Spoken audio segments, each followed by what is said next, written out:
these are two different people with different lifestyles. You know the believer to be a person who is of the kingdom of God, who lives a life of consecration and separation, and has God as his standard. And we know the unbeliever for a person who is of the kingdom of the devil, who lives a liberal lifestyle and doesn't have any standard. These are the characteristics that we have been using to determine where a person is a believer or an unbeliever. But as time progressed, we found out that these things that serve as the marketing line between the both of them began to shrink until finally it was totally removed. That it seems as if today we can't actually picture out when someone is a true believer or an unbeliever, because they both do the same things. Why could that be? It could be on the part of the believer or the person who claims to be a believer that he is tired or afraid of being called a Jew man, strange, weird, a cake. It could be that this believer is tired of the narrow path which seems to constrain his lifestyle and now desires the broad path which gives a leeway for him to live anyhow he likes.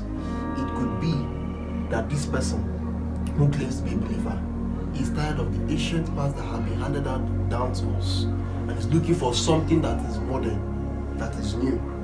It could also be that these maxims and mantras that have been used by unbelievers as a justification for them to continue their wrongdoing has now entered the mind of this believer and he's now living the way he likes. What could be those maxims? Things like, God understands any which way in our way, but do not be firewood. I cannot come and kill myself. Is this really what it means to be a Christian? You come to the place of the office and you find the unbeliever coming late to work, not being diligent, not obeying proper work ethics, and see the believer doing the same. You come to the place of business and you see the unbeliever lying and cheating his way to make excess gain, and you see the believer doing the same.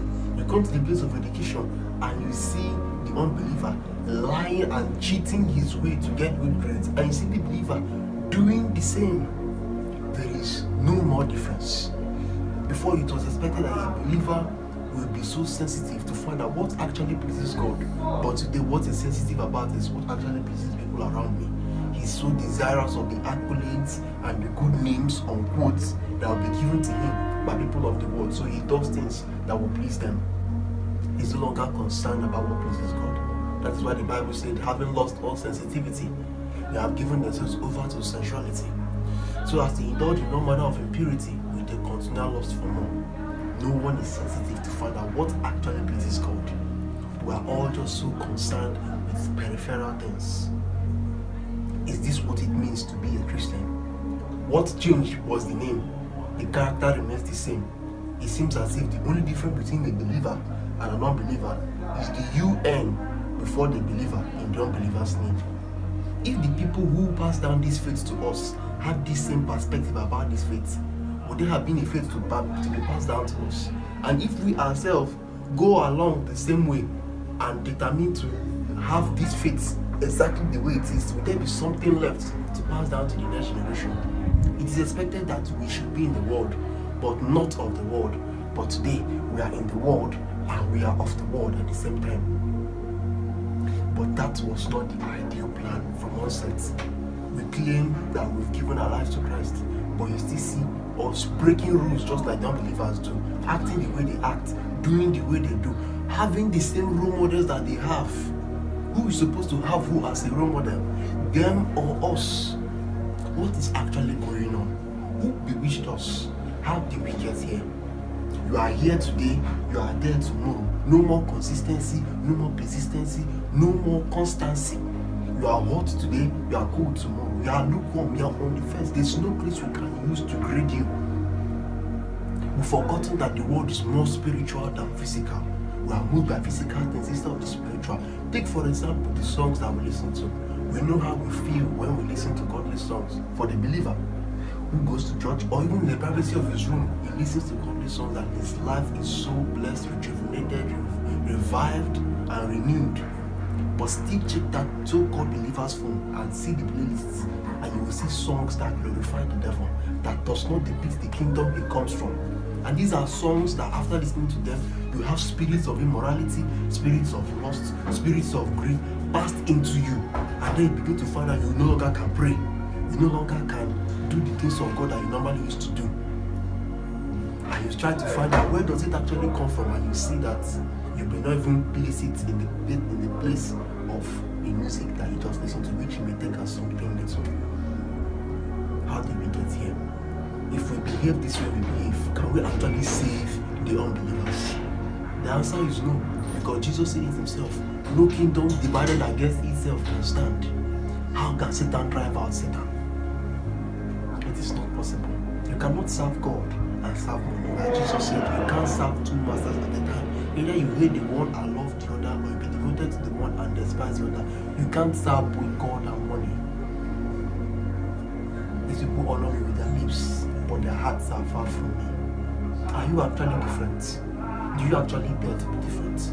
But anyway, all hope isn't lost, because there are still people who have stood out, like Daniel, like David, like Esther, like Joseph, like Elijah. And maybe can I talk to someone who, like Elijah, has felt that he or she is the only one remaining? Every other person has left. You cannot really find anyone who can actually stand firm with God in everything. There must actually be a part that the person has left as untouchable. But can I tell you the word of encouragement that God told Elijah? You're not the only one remaining. There are still people remaining with you. They may not be conspicuous, but it does not mean that they are not there. Please have this word of comfort and keep on. People are with you. People are with you. Are you actually going to make a decision to live a different life? Can God and the devil, can heaven and earth, can angels and demons, when they see you, attest to it that you actually are different from the others? Or can these people who are just called now still look at you and say, no, this one is the same with all of them? After all the things he's showing, you see the way I'm going to find him. The choice is actually yours. Make a choice now. Make a choice to be different. Thank you all for watching that video. I believe you are blessed by it. Please help me share it to many people, as God wants to use this to revive and strengthen our hearts. The social media handles are before you. Please like, subscribe, share, follow, and thank you so much for all of us who have been doing so. God bless you, as another wonderful message is coming your way. You'll be fine.